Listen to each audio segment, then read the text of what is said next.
ভারতের আতঙ্ক লুৎফুজ্জামান বাবর 10টা অস্ত্র মামলায় আসামি থেকে সরাসরি খালাস পেয়েছেন এবং লুৎফুজ্জামান বাবর সহ 7 জন খালাস পেয়েছেন।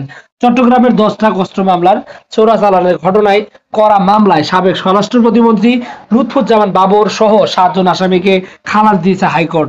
এছাড়াও উলফার সামরিক কমান্ডার পরেশ বড়ুয়াকে মৃত্যুদণ্ড থেকে যাবজ্জীবন দণ্ড দেওয়া হয়েছে। বুধবার বিচারপতি মোস্তফা জামান ইসলাম ও বিচারপতি নাসরিন আক্তারের সমন্বয়ে গঠিত হাইকোর্ট বেঞ্চ এর রায় ঘোষণা করেন।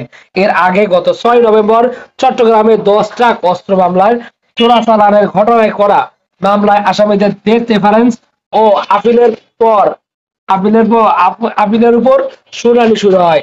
সেদিন সাবেক স্বরাষ্ট্র প্রতিমন্ত্রী লুৎফুজ্জামান বাবর সহ বেশ কয়েকজন আসামির পক্ষে শুনানিতে জ্যেষ্ঠ আইনজীবী এস.এম. শাহজাহান সাবেক স্বরাষ্ট্র প্রতিমন্ত্রী বাবরের পক্ষে শুনানি করেন।